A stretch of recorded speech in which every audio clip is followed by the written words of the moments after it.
To all those people watching, I'd like to remind everyone that this video is not made for kids. It's for older fans and adults. Enjoy the fucking video! Percy was banging crossly about the yard. "It isn't fair," he grumbled to Toby. "Oliver can't handle his trucks, so he gets the mail train. Some punishment." "Being stuck in the yard is rather dull," replied Toby. "Look who you're talking to," snorted Percy. "Besides, useful engines do the work they're given without fuss. I've been pulling coal trucks so long I can't remember doing anything else. But I'm not complaining, am I?" "Certainly not," chuckled Toby sarcastically. "But don't you fancy a change?" "I don't need it. Unlike Oliver, I keep trucks under control." The coal trucks cackled. "Back to enough out of you," scowled Percy, giving them a bump.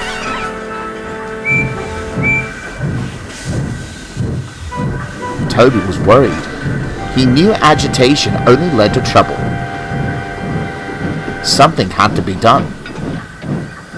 The next morning, Percy woke to find a grimacing Toby. "What's wrong?" he asked.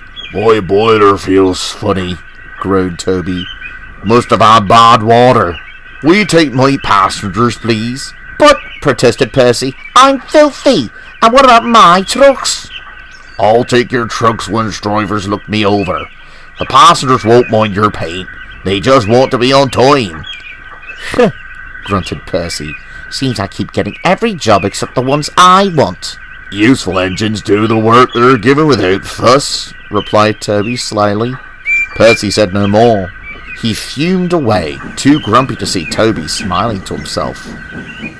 Henrietta greeted him warmly. "We've got milk for the junction this morning," she smiled. "You mustn't forget Maurice." "Not more trucks," Percy groaned. "Fear not," chuckled Henrietta. "You won't hear a peep from this one."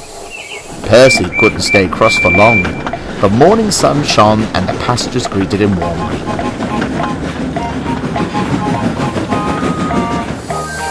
"You look like you've been working hard," smiled Mrs. Kindly, pointing at Percy's dirty paint. "Just like a proper engine." Percy smiled and set off up the line. With each wheel turn he felt much happier.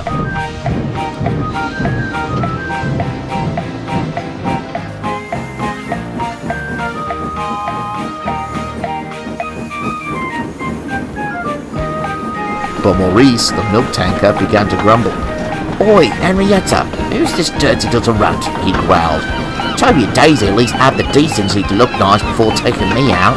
"That dirty little runt," replied Henrietta sternly, "is the only reason you're not sitting in the yard while your milk turns sour. No more complaints, or the lorries will do your work instead." Maurice subsided at once. Percy had to laugh. They reached the junction in good time, and the passengers were pleased. Percy was soon on his way back up the branch line. They were going well when... "What's that?" asked Henrietta. Down the line a figure was waving by the line side. Percy looked up when he recognised who it was. "It's Tom Tipper!" he beamed. Tom smiled gratefully as Percy drew to a halt.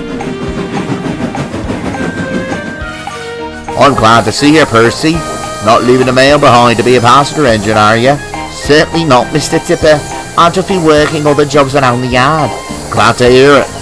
That Oliver's no replacement for you?" "He isn't?" asked Percy. "Silly engine took a detour last night," grumbled Tom. "I've been rushing around the island delivering his late mail, and now me poor van's knackered. Could you take me to the station for help?"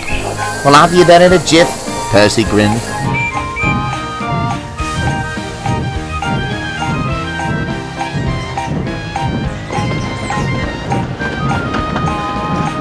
Good as his word, Percy got Tom to the next station as quick as he could, and the station master phoned for Butch to fetch the mail van. Tom waved a thankful goodbye as Percy hurried on to the top station.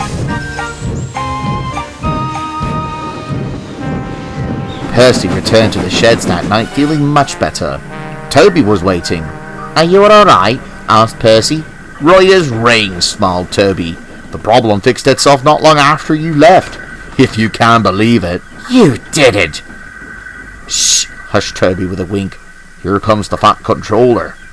Well, Percy, smiled Sir Topham Hatt, I've heard all about your day from the passengers and Mr. Chipper. I'm very proud of you. You're an adaptable engine. Percy blushed. I know you're tired of trucks, continued Sir Topham Hatt, and after Oliver's mishap, you both need cheering up. Before resuming your mail runs, you will both go to the harbour tomorrow for a special job. Oh, sir, thank you, sir. What is it, sir? You'll see, chuckled Sir Topham Hatt as he turned and headed back to his car. What did I tell you? Said Toby smugly. A change of pace can be a good thing. After the day he had, Percy was inclined to agree.